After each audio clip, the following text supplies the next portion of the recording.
There's a lot going on with the draft. A lot of moving parts, even though it's tomorrow night already. How about this? According to a report from Albert Breer, New England and Carolina have already laid down the groundwork for a deal that would move the Patriots into the number 8 spot, potentially for them to draft Justin Fields. That's, of course, if Justin Fields, the Ohio State quarterback, ends up sliding past 5 that far. But, Nick, what do you think? Do you think the Patriots must come away with a quarterback in the first round of the draft tomorrow night?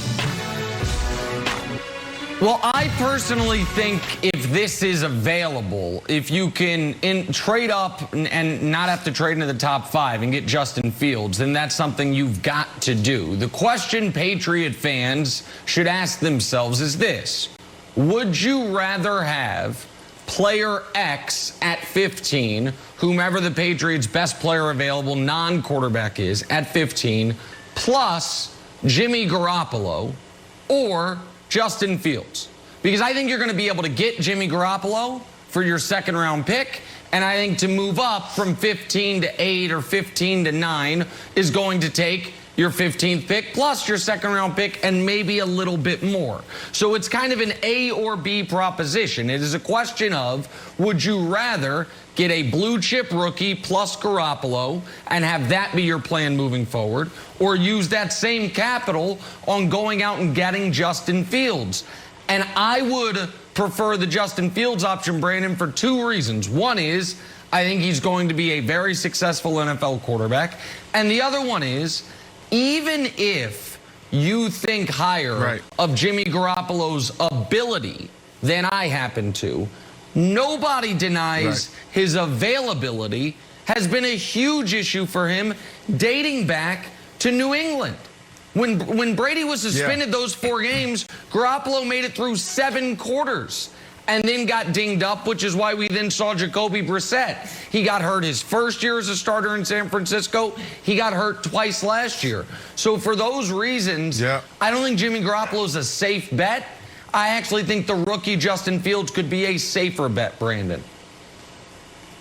See, listen, I agree with you on the first point that they have to make a move. But it's not because of Jimmy Garoppolo. It's because this is a draft that is deep and loaded with talent at the quarterback position. We heard Kyle Shanahan say it a couple days ago.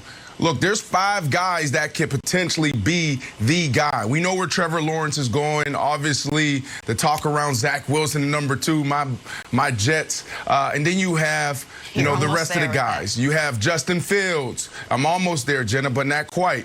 You have Justin Fields. You have Trey Lance. You have Mac Jones. Those are guys that can come in and play right away. And when you look at the Patriots situation, Wilds, Cam Newton didn't answer all the questions. There's still questions surrounding Cam Newton. What's going on with his arm? What's going on with his mechanics? Can he fix these things? We saw them produce when he was healthy and before COVID. I know for a fact that New England likes Cam Newton, and it's not some fake love story. They like Cam Newton. They made calls this offseason, like, who can help him? You know, can this quarterback guru get with him? Cam Newton chose to go back to his old guy, and he's working on those mechanics. But you still have to go out there and prove it. So if Cam Newton goes out there and prove it, you're going to see Cam Newton finish the season as the starting quarterback. If he doesn't, then who do you have sitting on a bench that can come in and step in and lead the team? Because right now you don't have that guy. Stidham is not that guy. So that's where you go to a Justin Fields or potential Trey Lance or even a Mac Jones, Wilds. Okay, so here's what I think, Brandon. I think Cam is a great quarterback, and I know that the Patriots love him. I do not think he's going to start all 17 games. I think Jimmy G will be the starter for week 1.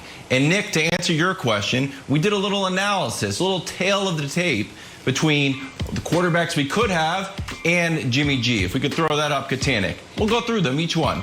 First one, cheap. I get it. Get a quarterback on a rookie deal. Jimmy G's owed about $25 million. We'll put the check mark over there. Ready to play. We know from the House of Athlete podcast, great podcast, Cam Newton's like, you know what? Takes a little while to figure this system out. Would not be an issue with Jimmy G. Could come in week 1. Next up, knows the Patriots system. Okay. Guess what? I know the ins and outs of the Patriot way, the Patriot culture. I got myself a Super Bowl ring. I know everything. There's no unknowns with Jimmy G. Number 4, Super Bowl experience. Not only with the Patriots, also with San Francisco. Yeah, he made one bad pass. I guess that's a reason to ship him out of San Francisco. Last one. And Nick, Mangini mentioned this. I don't know if you picked up on this.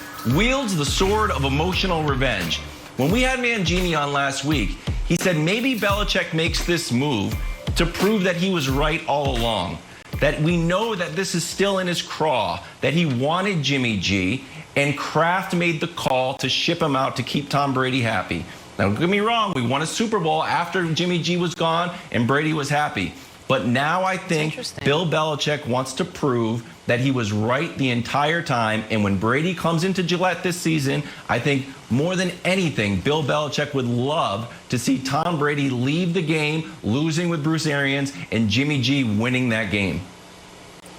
Yeah, but the problem is, since Bill Belichick was forced to trade Jimmy Garoppolo, Jimmy has suffered 3 times as many injuries as Tom Brady did in his entire 20 years with New England.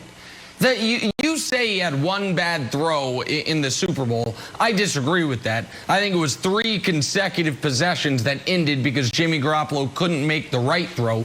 But set that aside. The guy has been hurt every year he's been a full-time starter except for one.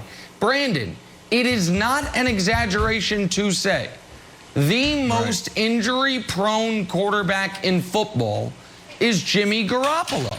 And for a team that had the stability of Brady, only ever missing time with an injury once, and it was when Bernard Pollard flew into his knee in week 1 of 2008, to go, I don't think the Patriots necessarily want to sign up for a guy who it's like, well, you know, maybe we'll have him for 12 games if we're lucky, because there's not another quarterback in football who's injured at a higher rate than Jimmy G over the last 4 years.